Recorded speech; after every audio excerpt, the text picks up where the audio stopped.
액트와 함께 내 삶의 나침판 찾기 세 번째 시간. 오늘은 나 자신에 대해 단단하게 자리 잡힌 자기 개념을 알아보고 이를 관찰할 수 있는 마음챙김에 대해 나누고 경험해 봅니다. 안녕하세요 여러분. 우리는 첫 번째 그리고 두 번째 모듈에서 우리가 직접 몰고 가는 인생 버스 안에 타고 있는 시끄러운 승객 비유를 알아보았습니다. 그리고 그런 시끄러운 승객을 상징하는 불편한 감정이나 생각이 토끼와 망치의 공통점을 인위적으로 만들어 보았던 것처럼 어쩌면 진실이 아니라 그저 우리 마음이 짜맞추어 만들어낸 것에 불과할 수 있다는 점도 생각해 보았죠. 또 이런 생각들을 하나하나 알아차리고 그것을 나뭇잎 위에 올려놓은 뒤 흐르는 물에 떠내려 보내는 연습도 해보았습니다. 그럼 여기까지 오신 여러분은 이런 질문이 떠오르실지도 모릅니다. 내 생각이 내가 아니라면 나는 누구인가? 자, 한 가지 활동을 먼저 해보겠습니다.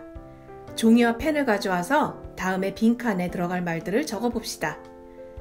필요하다면 잠시 재생을 중단하고 나에 대한 또 다른 생각을 떠오르는 대로 많이 적어보아도 좋습니다.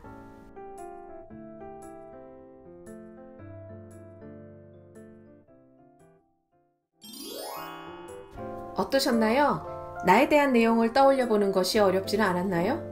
지금 활동은 우리가 스스로에 대해 갖고 있는 자기 개념을 알아보기 위한 것입니다.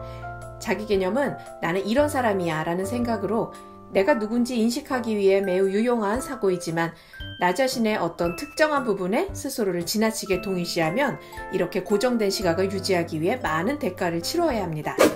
예를 들어 나는 독립적인 사람이야 라는 개념을 가진 경우를 볼까요?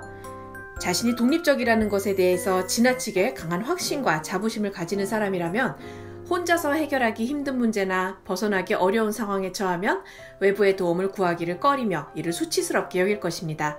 또한 자신이 더 이상 독립적이지 않다면 자신을 약하고 무능력한 사람이라고 여기게 될지도 모르죠. 그나마 나는 독립적인 사람은 긍정적 자기평가에 속하지만 나는 자신감이 없다, 자존감이 낮다, 사랑받을 가치가 없다 와 같은 부정적 자기평가를 지닌 사람은 언제나 이것을 없애거나 회피하려는 내적 싸움 속에 있습니다. 그리고 이런 자기평가는 스스로를 과소평가하고 자기 공격적으로 작용하게 됩니다. 이것을 액트에서는 언어로 이루어진 자기상이라고 보고 개념화된 자기라고 부릅니다. 액트, 즉 수용 전념 치료에 따르면 우리의 언어적 능력으로부터 나타나는 자기인식에는 세 가지 종류가 있습니다. 그중 하나는 방금 이야기한 개념화된 자기입니다. 두 번째는 자각하는 자기, 마지막 세 번째는 관찰하는 자기입니다. 두 번째, 자각하는 자기는 자신의 경험을 현재 순간에 아는 자기 인식을 의미합니다. 나는 지금 이런 것을 느낀다. 나는 지금 저런 것을 생각한다. 나는 지금 그것을 기억한다와 같이 나는 어떠어떠한 사람이다 라는 개념적 자기보다 비평가적이고 현재 중심적이며 유연한 인식입니다. 자각하는 자기의 기능이 중요한 이유는 누구나 자신의 정서적 경험을 인지하는 것이 매우 중요하기 때문입니다.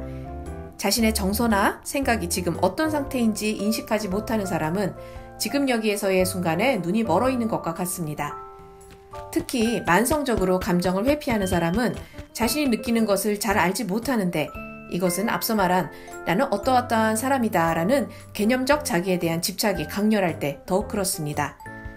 앞에서 말한 나는 늘 독립적인 사람이라는 강력한 자기 개념이 있는 사람이 내면의 무기력함에서 비롯한 우울감, 수치심, 번아웃 등의 정서가 나타날 때 이러한 정서들을 인식하면 늘 독립적이라는 개념적 자기의 내용과 배치되게 됩니다.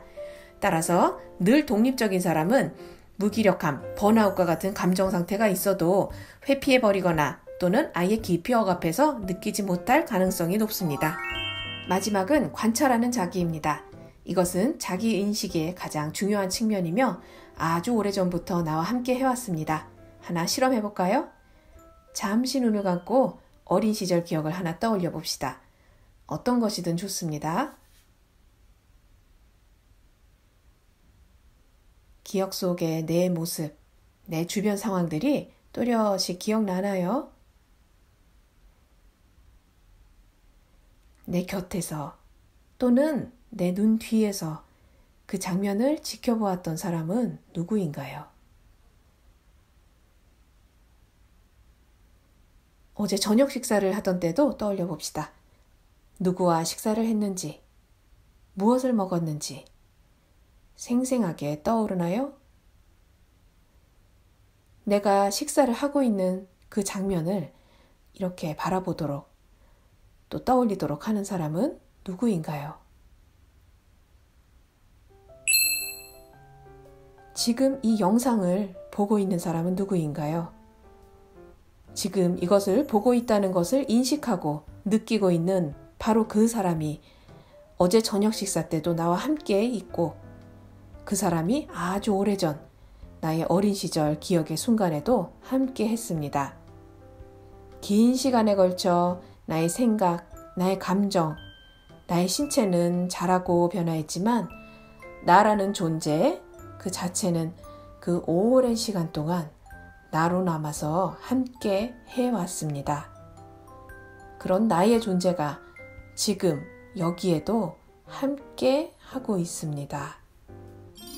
이런 관찰하는 자기를 통해 내가 누구인지 느낄 때 나는 어떠어떠한 사람이다 라고 하는 개념화된 자기에 대한 집착에서 벗어나 우리는 우리 자신에 대한 모든 가능성에 개방될 수 있습니다.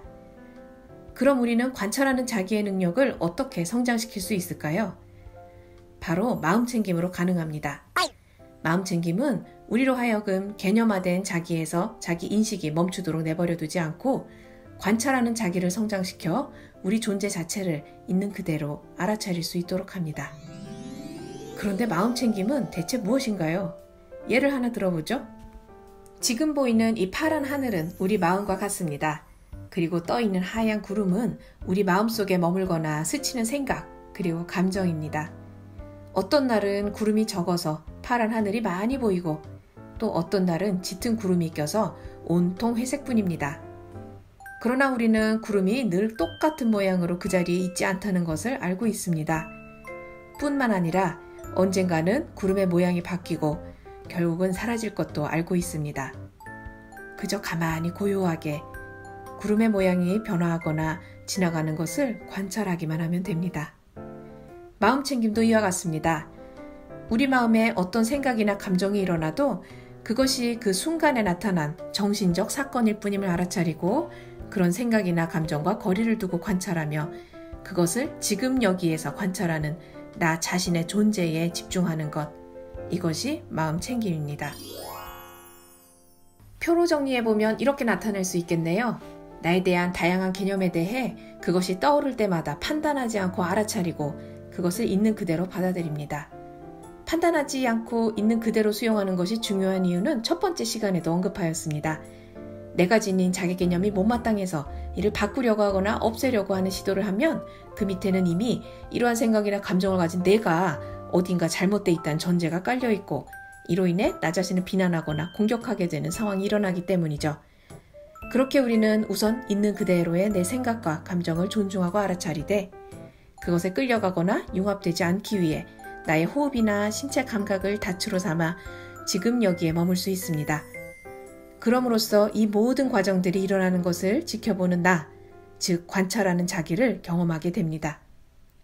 마음챙김은 관찰하는 자기의 성장뿐 아니라 끊임없이 과거와 미래를 오가며 헤매는 우리의 정신적 습관을 지금 여기로 데려와서 보다 현실에 충만한 삶을 살 수 있게 돕습니다. 마음챙김은 언어보다는 직접 경험해야 알 수 있는 것입니다. 지금부터는 화면 상단에 보이는 마음챙김 호흡 영상을 클릭하셔서 마음챙김 호흡을 반드시 경험해 보시기 바랍니다. 10분가량의 영상인데요. 그것을 따라하면서 나에게 어떠한 감각, 생각, 감정이 일어나는지 있는 그대로 부드럽고 비판단적으로 알아차려 보시기 바랍니다. 이 경험들을 매일 짧은 시간이라도 반복해서 경험할 때 우리는 이 기술을 바탕으로 우리의 가치를 향해 나아갈 때 도움을 받을 수 있습니다. 오늘은 여기까지입니다. 네 번째 모듈에서 뵙겠습니다.